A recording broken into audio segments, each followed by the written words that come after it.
Remarks will be live in just one moment. We are live. Good morning. This is the Cuyahoga County Equity Commission meeting for November 21st, 2024, and I am calling this meeting to order. We will now move to the review and approval of the minutes from the last meeting. Did everyone have a chance to review? Yes.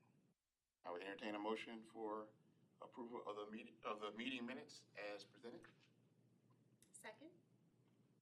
I needed a motion. Oh, a motion. I thought you were moving. Okay. My apologies. I will move to approve the minutes.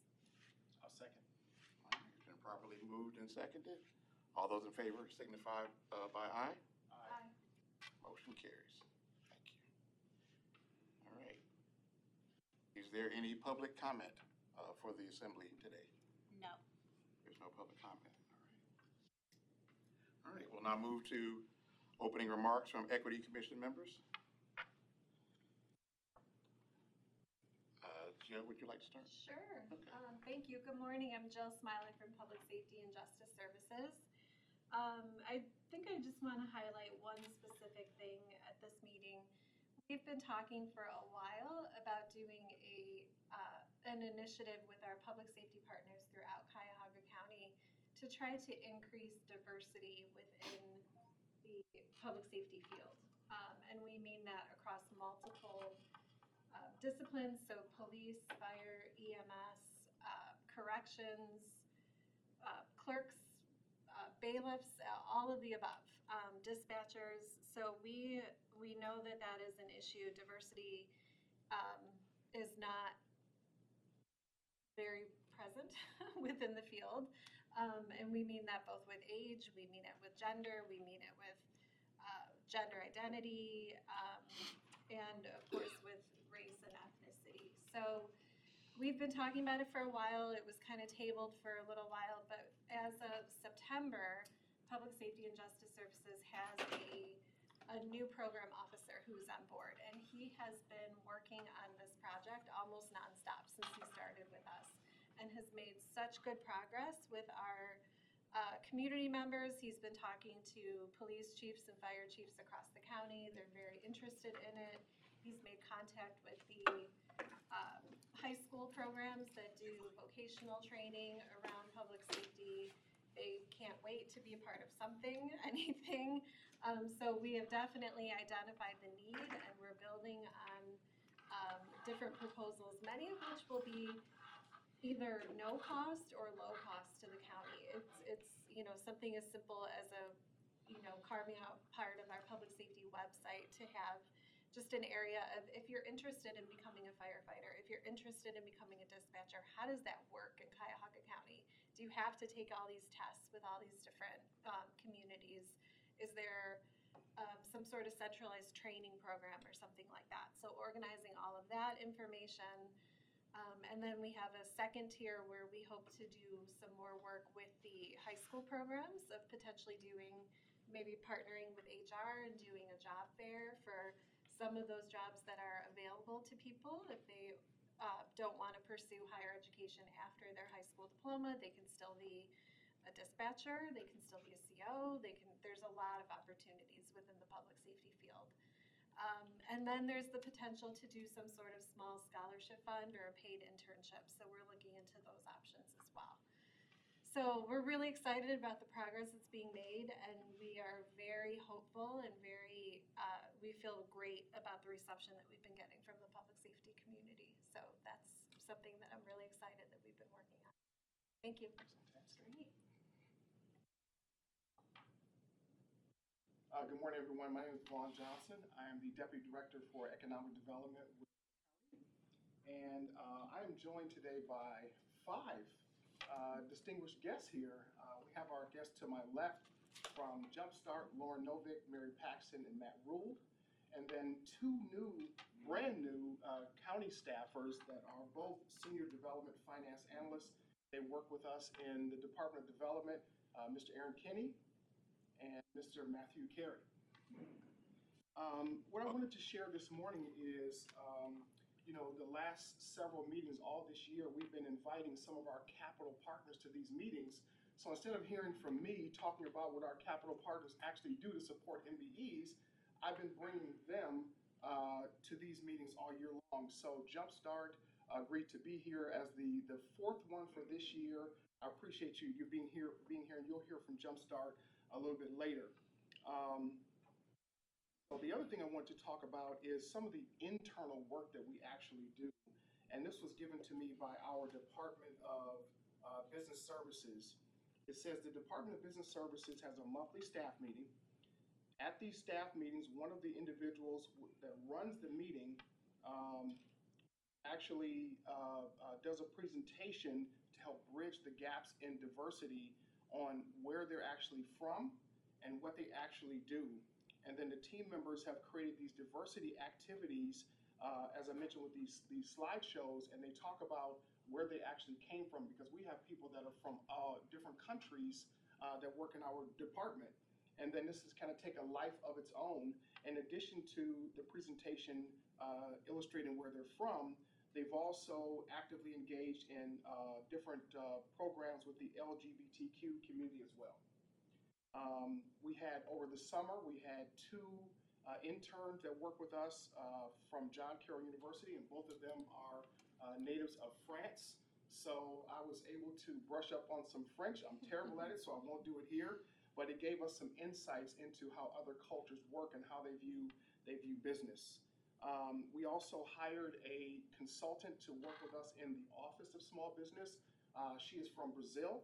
She was an intern with us, and the work she was doing was so critical to us, we were able to bring her along as a consultant. And then the other thing I wanted to mention, which I just did, we hired, when we needed to hire 2 additional staff, actually 3 additional staff, we put together a search team that was diverse, and then we were able to bring on Mr. Aaron Kinney to add some additional diversity to our staff, and we're very excited about that. And again, both of them are extraordinarily highly qualified individuals. I have a couple of other things I want to share, but I'm going to wait till later in the agenda to share those things, to give updates about the Office of Small Business. And something I think is really exciting, we've been able to work with 2 MBE commercial real estate developers on 2 significant mixed-use projects. So I'll talk a little bit more about that when we get to that point in the agenda. That's it for me. Good morning. I'm Sarah Nemistel, Director for the Department of Human Resources. Some important updates from HR. So we are very excited to report that County Council did approve a remote work policy applicable to county employees under the County Executive or County Council on October 29th, 2024.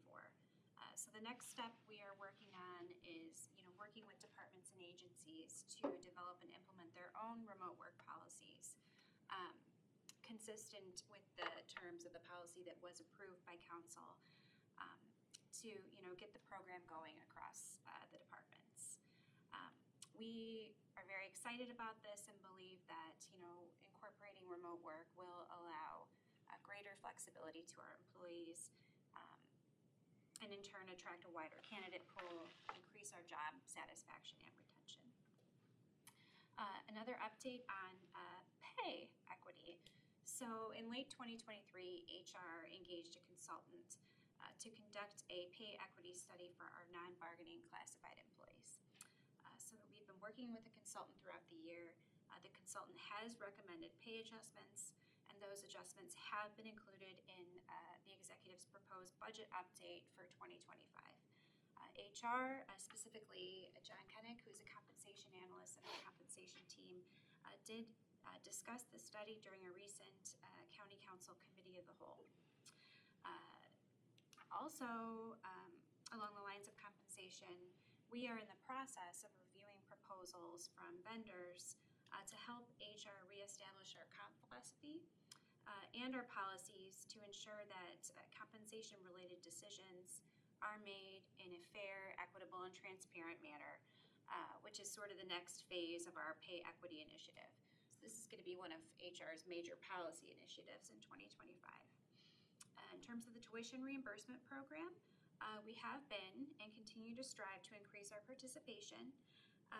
This program, as we all know, is designed to help our employees reach their educational goals, enhance job-related skills, and to assist with career development. And what we've been working on this year is streamlining and automating the application process with our colleagues in the Department of Information Technology to make it, the process and program easier for employees to access and take advantage of, and for supervisors to approve and those types of things. So we're very close to the finish line. The testing should be wrapped up shortly in OnBase.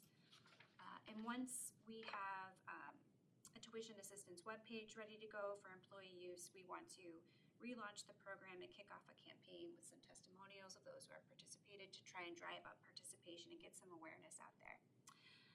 We have been working on civility training this past year.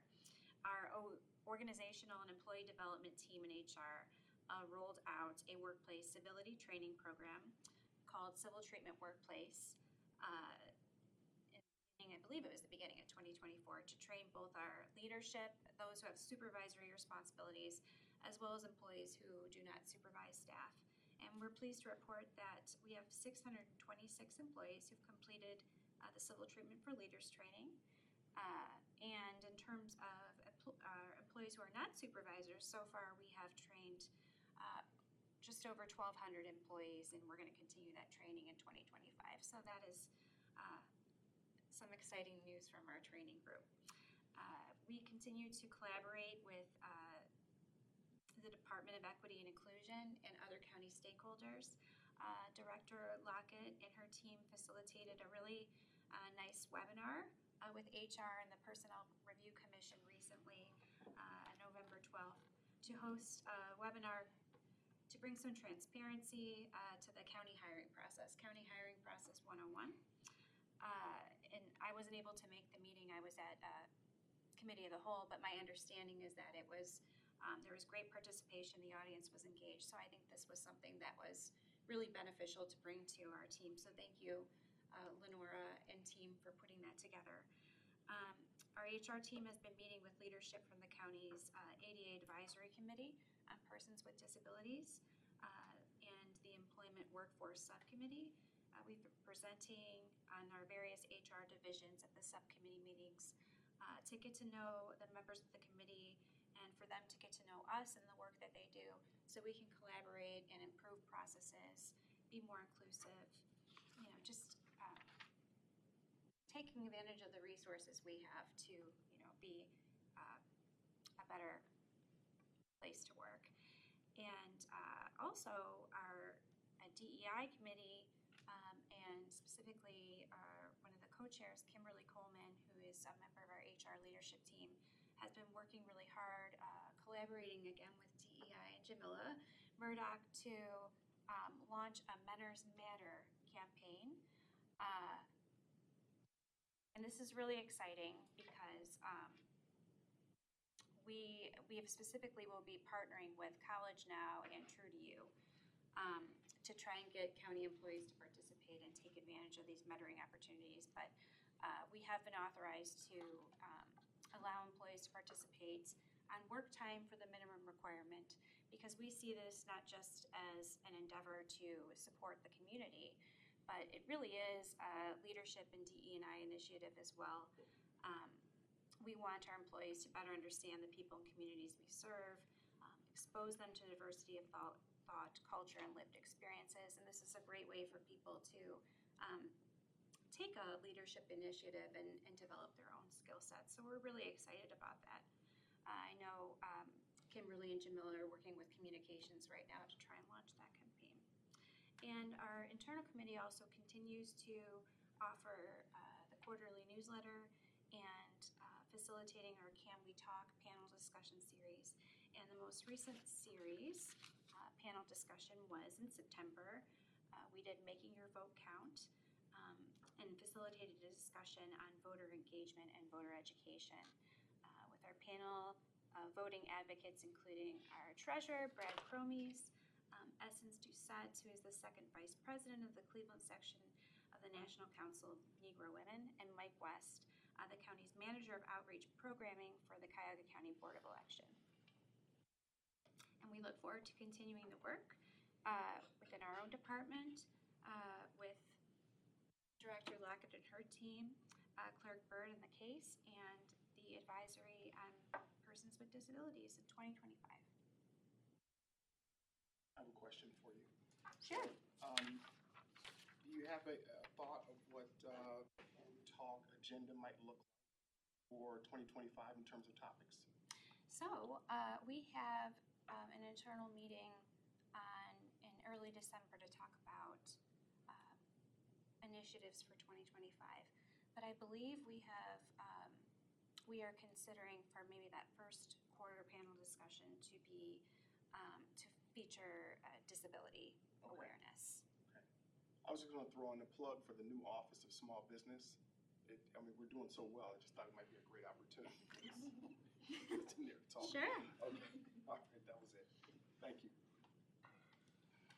Good morning. My name is Christopher Murray, and I'm the Assistant Director for the Department of Health and Human Services. And I just wanted to, while I have the time, I wanted to just discuss really briefly the goals that we had for the department involved in terms of diversity and equity and inclusion work. So our first goal was normalizing REI and DEI conversations.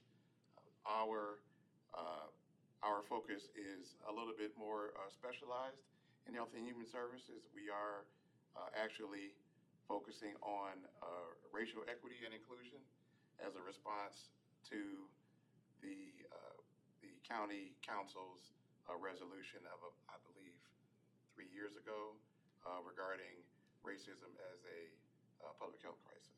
And so we bring together staff to discuss topics on race and its impact on the team, because we believe that in order to be fully functioning teams that support our residents, we've got to ensure that we all understand each other, we understand our origins, where we're from, and resolving conflicts when they may occur.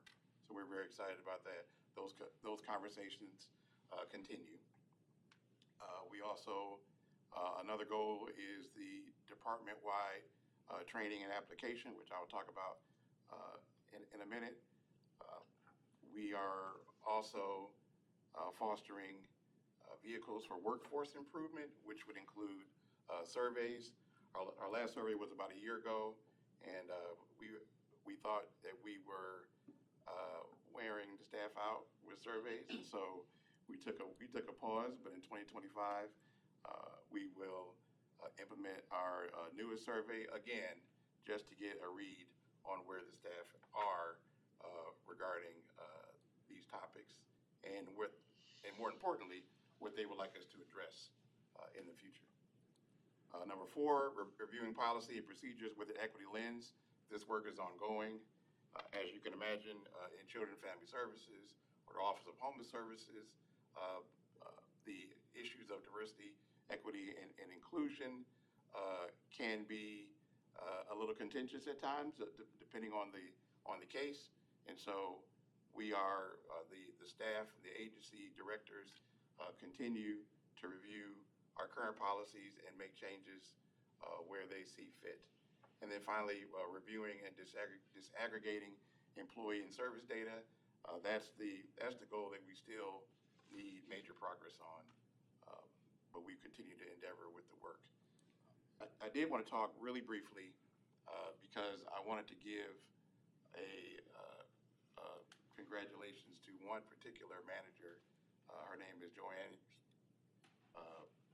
Pugh Fitzpatrick, and she fostered a mentoring program with her key employees, and this was not prompted by management. She did this herself as a leader in the organization, and she pulled together about 6 or 7 of her key performers, and brought them together with myself and her administrator and we talked about mentoring opportunities. We talked about interviewing skills, and we talked about focusing on preparing you for your next step in terms of county leadership. And I have to tell you, in 31 years of Cuyahoga County government, that's the first time that I've been pulled into a mentoring program. So I wanted to give her a special congratulations, because I believe that is the kind of work that needs to happen, not necessarily top down, but growing organically from the staff. I guess growing from the middle, right? Progress in the middle can feed up or down. And so just wanted to talk about that. So that is the report for HHS. Is there any questions, comments? If not, we have a few guests that I think we would like to hear from. DEI. And the chair recognizes the chair as she comes and sits in the front.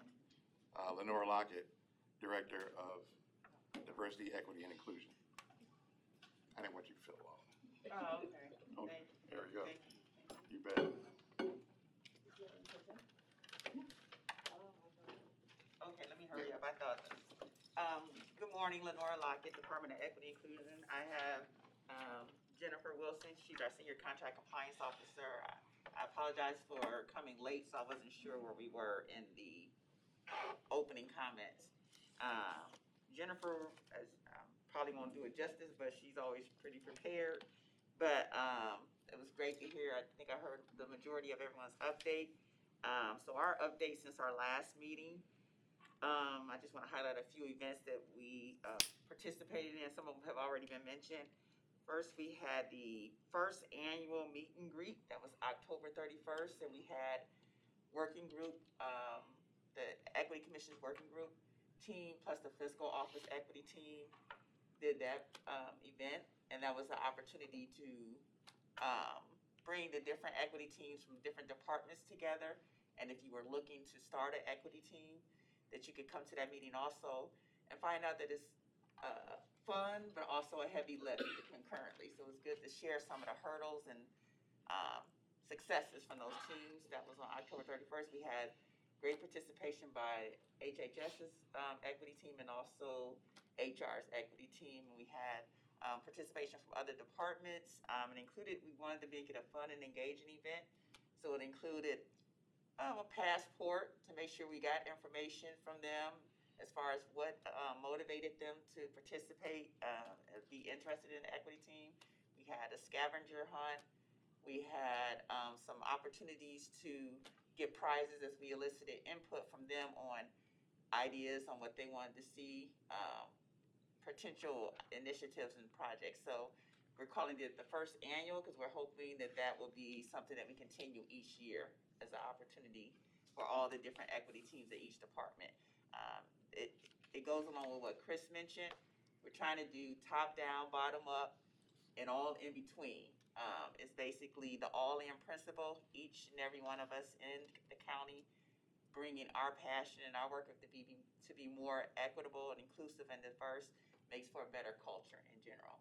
And it'll be the cumulative effect of all of us that will make progress. So I was excited for that event. We had our usual trainings that we're going to have each year. We had what we're calling the makeup sessions, but they're not really makeups, they're just ongoing, so we can capture new employees and or newly promoted people, newly promoted employees, supervisors, and managers. So we had, in August, we had the managers DEI training, which is our baseline training. It was initially done by Tri-C back in 2022. Tri-C also did makeup sessions last year for those who did not complete it in 2022. And then we did train a trainer this year so that we, on an ongoing basis, can make sure we provide that baseline training for managers that are either newly hired or newly promoted within the county. In September, we had the follow-up on our What's Next. Our What's Next program is about engaging and keeping employees engaged in the progress that we're making with equity in Cuyahoga County. So we usually have in March kickoff for that year where we detail what's in the annual equity report, which provides an overview of what we did the year before and what are our commitments by department for the upcoming year. And then in September, we do a topic based on employee survey, a quick survey where we give them 4 or 5 topics and then they say which one they would prefer. This year was work-life balance and accountability. So we provided those sessions in September. And then in October, we followed up for the DEI all-staff town hall trainings, similar to the management training. It's a baseline training for all employees. We had the original training provided by Tri-C in 2022. Last year, they provided makeup sessions or modify for those employees. Any employee that didn't complete it in 2022, they can complete the training in 2023. And similarly, on an ongoing basis from the trainer, we'll be providing that baseline training annually also for new employees hired by the county. They can get the baseline equity and inclusion training, and or if you just want a refresher. So those were what we provided in October, and we're ready to proceed with the end of the year. So that's the annual equity report and our update of our purchasing forecast. So the work continues, but there's so much to be done, but progress is being made. Thank you, Lenore. Vaughn, would So- you like, Introduce you want me it. to, okay. Yeah. Vaughn, would you like to introduce I our would. guest? I would. It is absolutely my pleasure to introduce Lauren Novick and his team from Jumpstart. I've had the pleasure of working with Lauren for a number of years. Lauren currently serves as the Chief Services Officer at Jumpstart, and prior to that, and don't get upset for me for this one. I didn't do this. Lauren was with the Cleveland Browns, the General Counsel, and I believe a Business Development, Chief of Business Development, something like that. But Lauren has a deep experience. I'll let him get into that and how Jumpstart supports MBEs with the resources that are provided to Jumpstart and how they leverage that as one of our capital partners. And then Lauren, you can of course introduce your team and what they do. Sure, but first of all, I appreciate you mentioning that since in a prior life, there was much more pressure on me today when the Browns would play the Steelers. So I have no pressure today. I'm a fan like everybody else, so let's hope for a W tonight. But thank you, Vaughn, and thank you to the Equity Commission for this time today. We appreciate the opportunity to be able to speak about what we do from a services perspective, specifically with a DE&I lens. But before we start, I'll introduce the team as well. So as you mentioned, I'm our Chief Services Officer. Again, Lauren Novick. That means that I oversee all of the services we provide within our nonprofit, which are free, obviously. That's the small business services, which the county helps to fund. I'll dive into that. It's our tech services, and it's actually our small business capital as well, falls under our nonprofit. So I'm going to dive into all of that today. But before I begin, introduce a few of my colleagues. We have our VP of Advancement, Mary Paxton, who's going to kick it off here in a second, and Matt Reel, who oversees all of our government relations. So we're all excited to be here and looking forward to sharing this information. And with that, I'll have Mary kick it off. Yes, let's start it. Let's see if the green button works. There we go. All right. Good morning. Thank you again for being here, and thank you again for the county's support to Jumpstart. I just want to kind of start by saying you may or may not know it is our 20th anniversary. So we're celebrating 20 years. Thank you. So for 20 years, Jumpstart has been helping entrepreneurs across a variety of sectors. We have generally put them in the categories of small business, tech enabled, but we've been helping entrepreneurs over 20 years in a variety of industries. And we really primarily do this in 3 areas, and I'll start with services. And, we provide a variety of technical assistance services to entrepreneurs, and Lauren will talk more about that. That includes trainings, that includes business advising, that includes workshops. We also provide capital, so we do have a fund for our small business entrepreneurs that we do provide capital to. And the other thing is connections. So not just through our work, but through our work with organizations, through our work with the county, through our work through the city, we're making sure too that the entrepreneurs have connections to the small business ecosystem. If they're on the tech-enabled side, we're also making sure they have connections in that area. And what you have here is, I'm not going to read through all of that, but one thing that we will always say at Jumpstart is we do not do this work alone. And so when we do our economic impact report, we're highlighting the fact that we're doing this in conjunction with our partners. But as you can see from the slide here, we do have a biannual survey that goes out in June, and then we have one that goes out in December where we collect the information from all of the businesses that we are working with.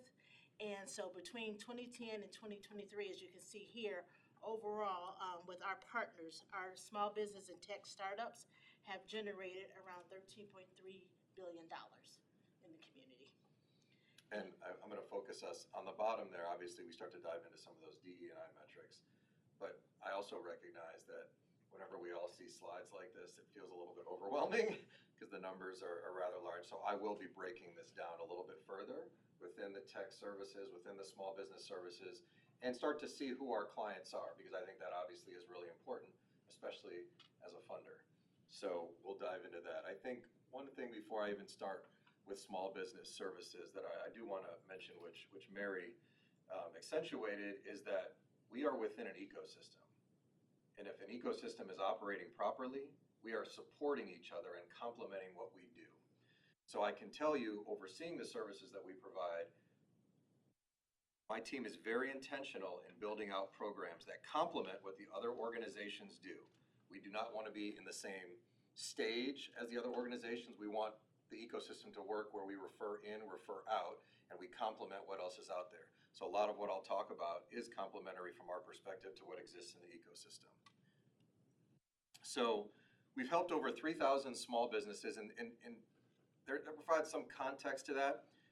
Even though Jumpstart is celebrating its 20th anniversary, we've only been doing small business work since 2016, when the Cleveland Foundation and the SBA kind of initiated those efforts.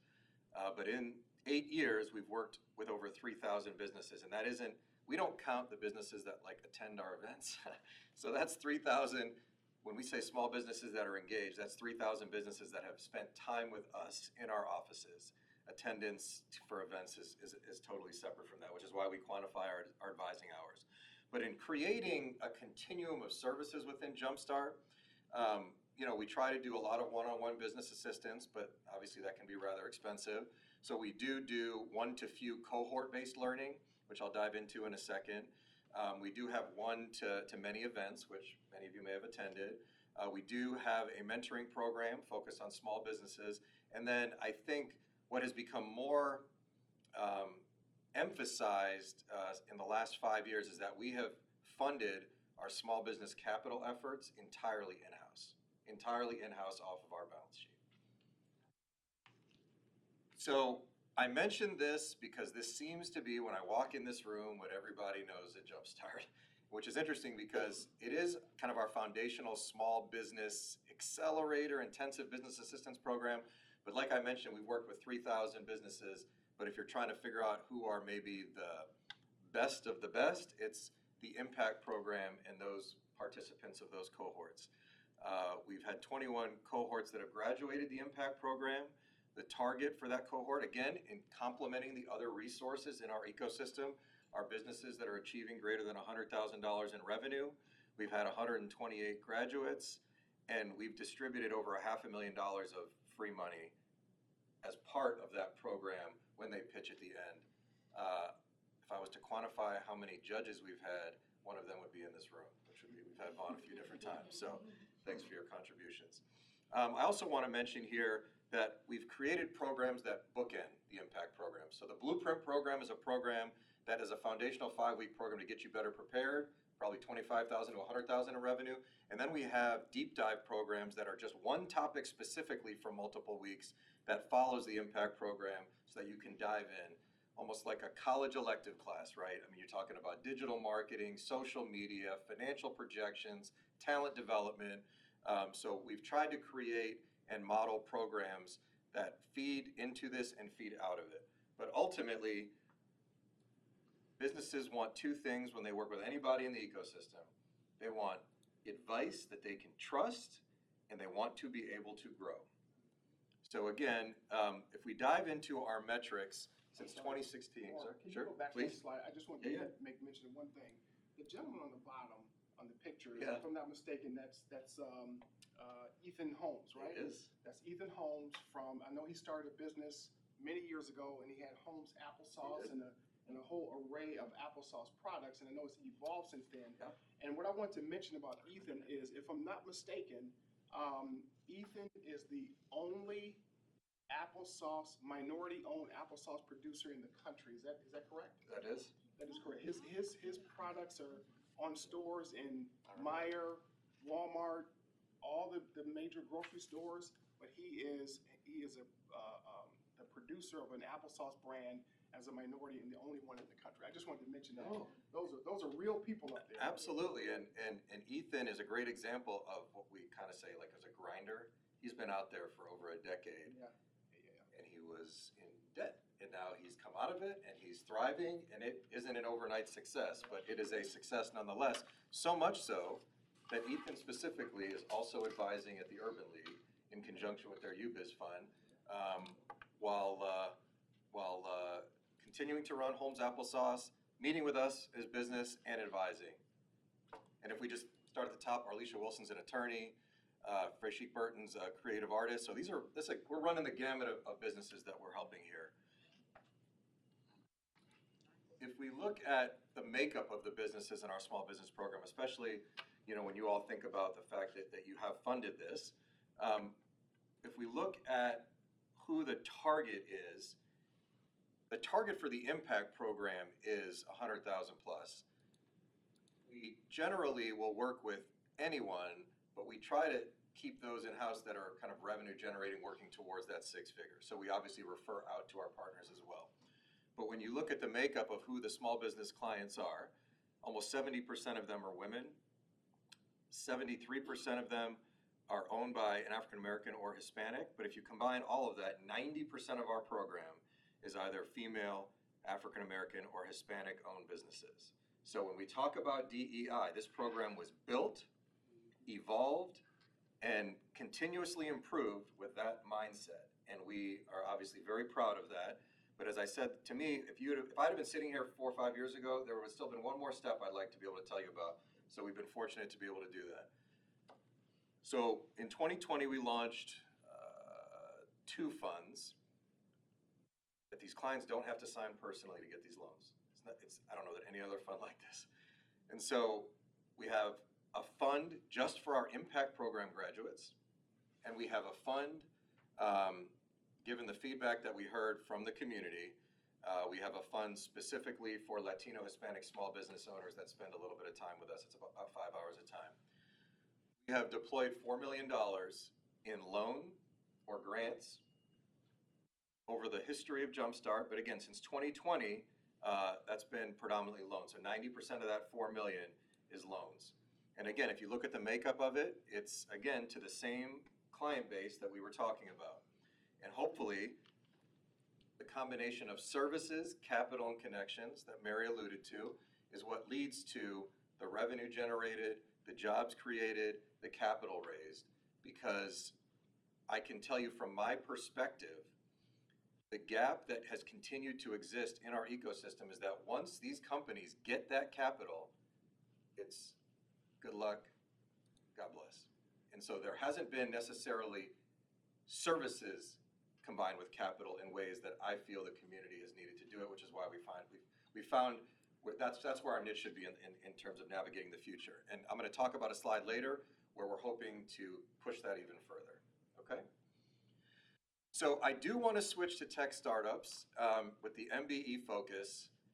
And the reason I'm doing this, even though kind of the county funding didn't go directly to our tech services, is because I am acutely aware of the feedback that is in the community, has been shared with me directly by council members, by community members, that Jumpstart does not do enough to help minority tech founders, and the whole ecosystem doesn't do enough to help minority tech founders.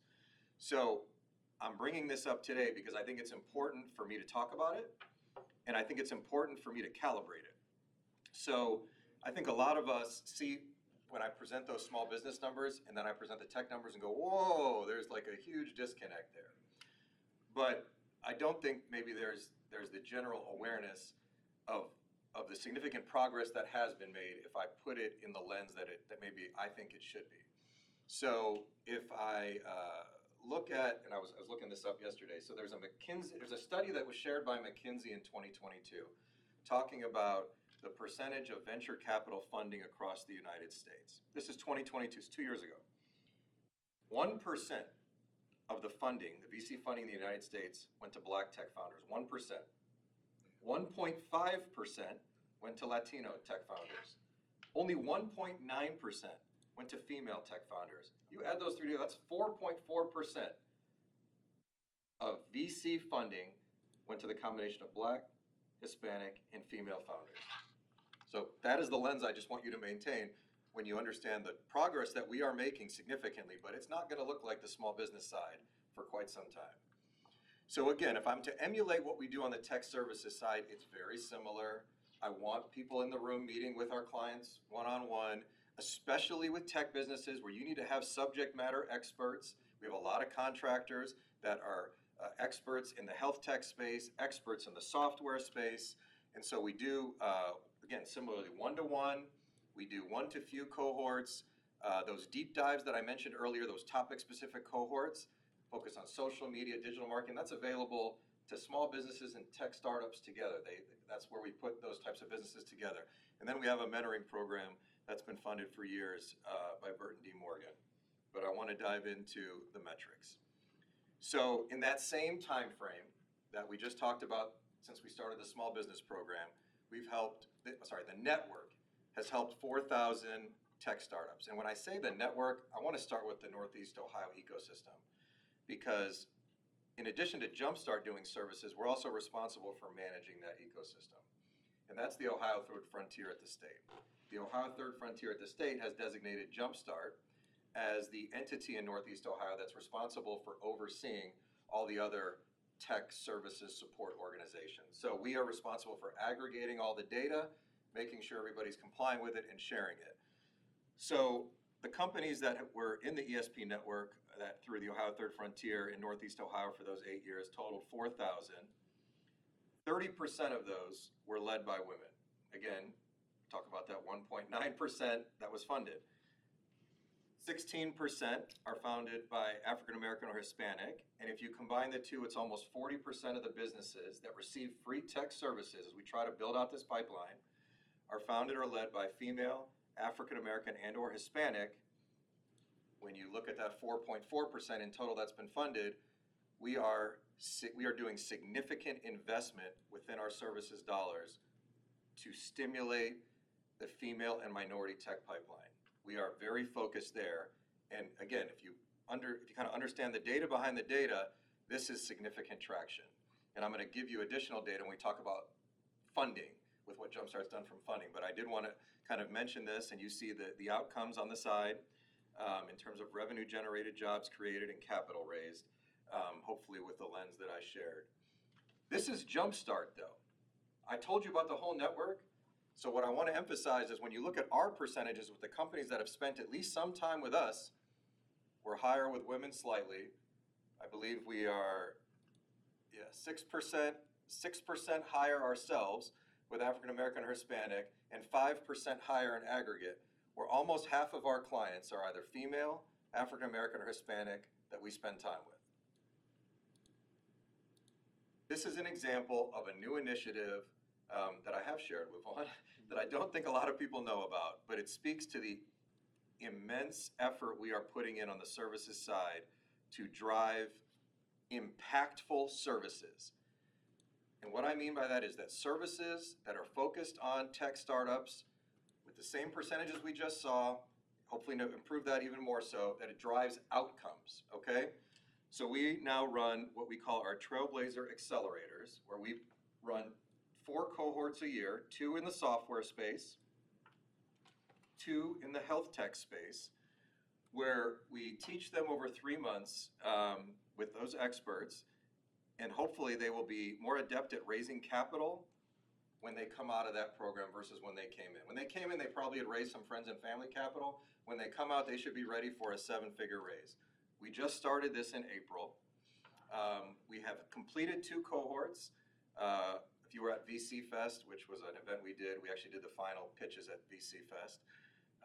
Each one of those startups is provided $125,000 by Jumpstart to spend on services in our preferred provider network to help their companies grow. You add that up, each cohort, we're taking $1 million out of our budget to give directly to those startups. And again, we launched in April. We've already supported 29 tech startups. 20 have graduated, and they've already raised, in greater than 6 months, over $9.5 million. And these are diverse cohorts, as you can see. So Jumpstart has a totally separate part that's a for-profit. I'm here, I'm the nonprofit. I don't get to go to the for-profit and ask them for money. We are an LP in the for-profit.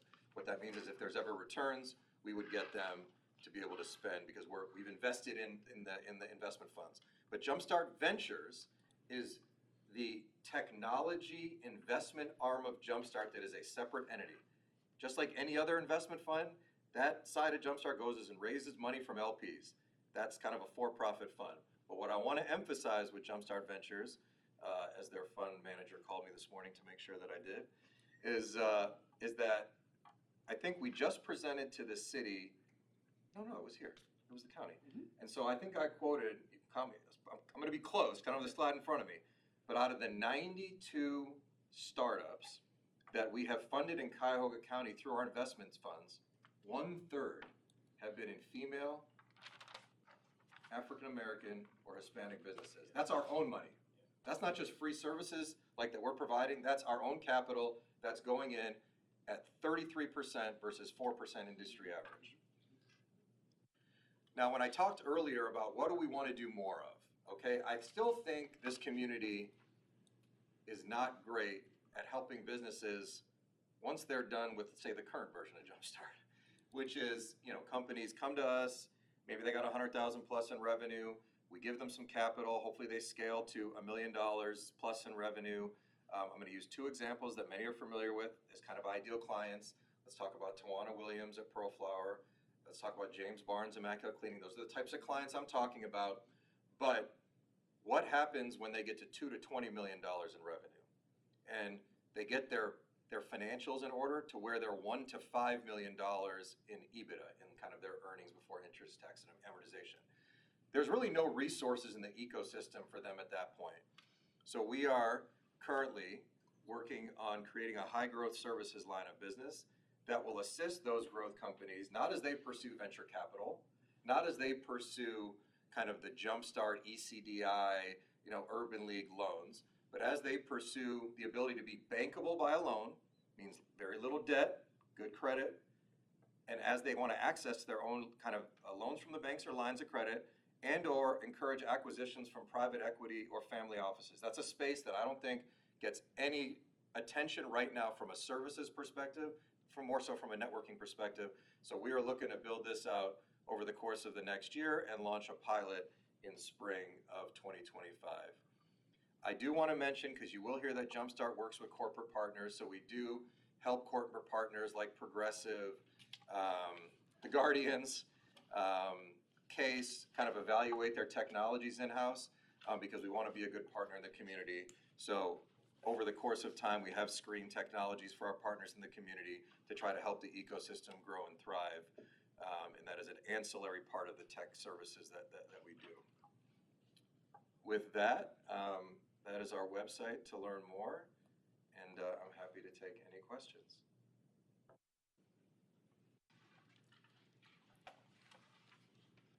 Please. What does, let's say, January 2025 look like for new entrepreneurs? How are you reaching them? I love the website, but how are you getting it out to the public? Yeah, I mean, we do take a very targeted approach. I think our learnings, right, is that outreach to like the Latino Hispanic community is not the same as outreach to the African American community, is not the same as outreach to a tech startup founder. So what we've always tried to do is create targeted outreach so we meet the clients where they are. So again, in the Latino Hispanic community, we have a whole team of advisors that goes and works off-site in, hopefully in Central Via. We're a big funder of that, or at HBC, or at Esperanza, wherever it may be.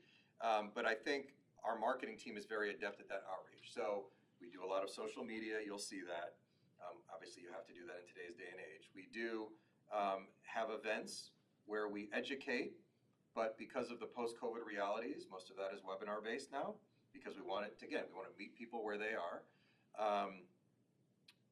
I would be remiss if I didn't mention that in January of 2025, we are moving into a new building right next to the Cleveland Foundation, because we are always very focused on being at the head of the innovation movement. So similarly, when we moved across from Progressive Field to Midtown, now we're moving from Midtown to the Midtown Collaboration Center. So our building is meant to be a destination where we hope there will be less of us having to go to the clients where they are, and the clients will want to come. So we're going to have a lot of activities on site. And I should mention that we will have 2 motivators to be on site in our building, because Pearl Flower, Tawana Williams, will have a permanent location in our building. And we will have the only Black brewer in the state of Ohio who will be providing alcoholic beverages in our building, who was one of our clients in Toledo. But essentially, again, we use the normal social media channels, but I would also be remiss if I didn't tell you that the number one way that we still achieve our most successful marketing efforts to date is still referrals. If we aren't successful in creating programs that people find invaluable and give us that feedback on, this motivated me to work, you often hear the work on my business, not in my business, then it wouldn't drive as much traffic to us. But we have a good problem for the whole ecosystem right now. When you ask me about outreach, we kind of have too many clients, which is a good problem because we can share them, right? And we can that's why we're running the next software cohort for that Trailblazer I just talked about in January. We have 10 spots. We had 126 applicants. So I have 116 people that I will either put into a pipeline for future cohorts, or 90% of them will be redistributed out to the other collaborators that are in the ecosystem that work earlier than we do. When we run an impact cohort, we generally are probably getting at this point about 40 to 50 applicants. We can only take 5 to 8 depending on the cohort. So again, our outreach is not just our outreach. Our outreach is community outreach. It's a good problem. Yeah, great. Thanks. And if I could just add on to that, one of the things that the Office of Small Business does is echo and promote when our capital partners have events, new programs, initiatives. We push that out to the hundreds and hundreds of businesses that have reached out to us for support. We will be having, since we're going there, our next impact program final pitch event, which again, Vaughn has judged before, is December 3rd. Anybody wants to go? We start with the contestants to let them invite, like a lot of people. But please email me and I'll give you all the details. Our next Trailblazer pitch day on the tech side, which will be healthcare, I believe is on December 12th in the late afternoon. Same thing. We'd love to have anybody who wants to attend join us at those events, because I can sit here and talk. The best way to understand the value that we provide and the value that the community provides and the passion the entrepreneurs have and the grit that they pursue their entrepreneurship activities with is to hear directly from them.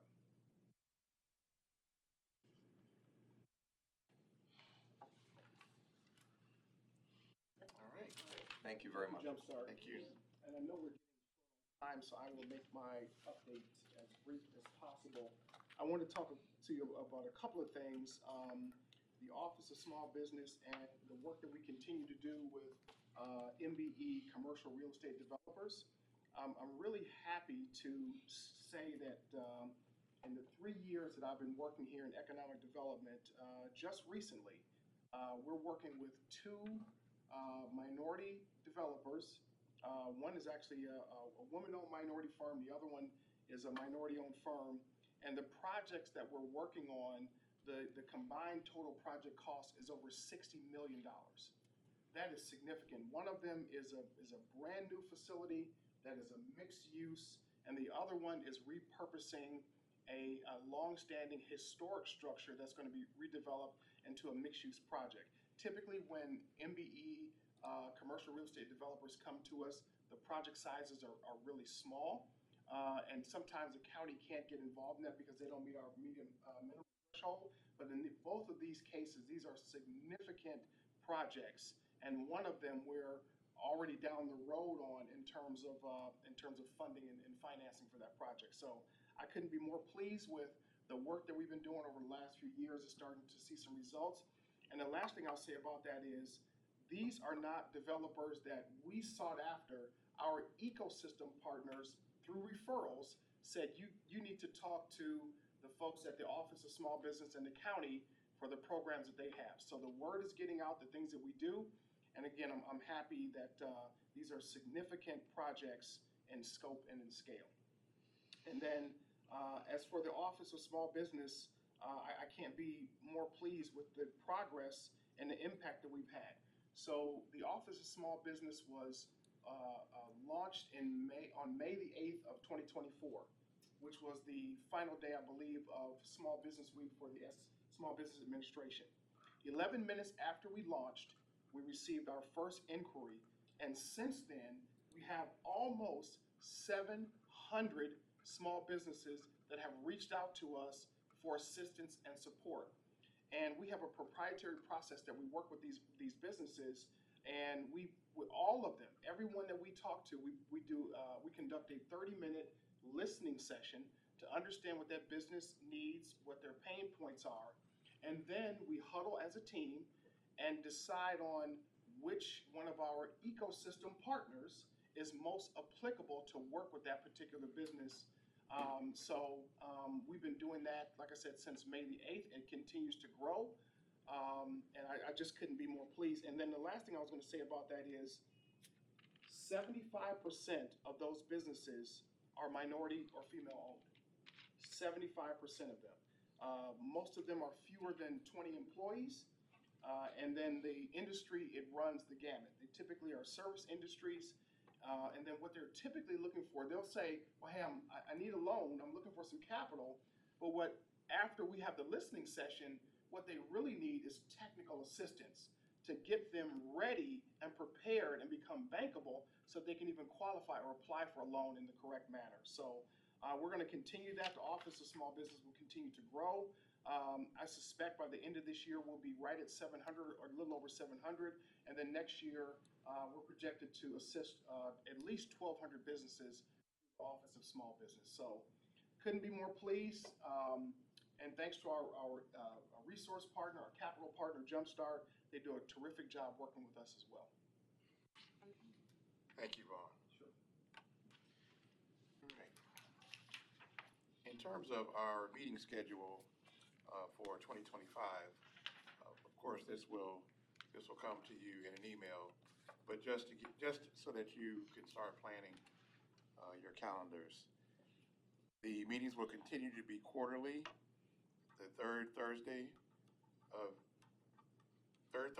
at 10 a.m., excuse me, 10 a.m.